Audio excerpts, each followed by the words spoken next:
একজন প্রশ্ন করেছে, দিদি ভাই আমার ঘরে 1.5 বছরের বাচ্চা আছে, মাঝে মাঝেই ভয় পায়, ভয় পেয়ে চিৎকার করে ওঠে, তারপরে জ্বর আসে। আমি অনেক কিছু করেছি উপায়, কিন্তু কিছুতেই কিছু হচ্ছে না, এটা মাঝে মাঝেই আমার বাচ্চার সাথে ঘটছে।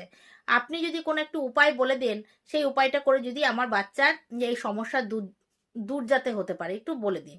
সেই বোনটির উদ্দেশ্যে বলছি, দেখো, ভগবান চাইলে সবকিছু করতে পারে, ভগবানের উপর বিশ্বাস রাখতে হবে।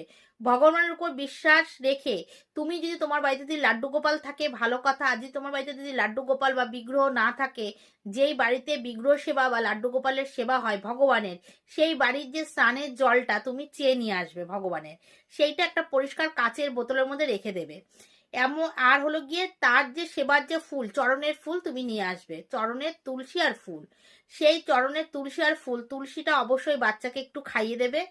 আর হলো গিয়ে জলটা মাথায় ছোঁয়াবে, ফুলটা মাথায় ছুঁয়ে দেবে। এই কাজটি তুমি করো, দেখবে তোমার বাচ্চার ভয় পাওয়া বন্ধ হয়ে যাবে, এমনকি জ্বর আসাও বন্ধ হয়ে যাবে। এই কাজটি অবশ্যই করবে।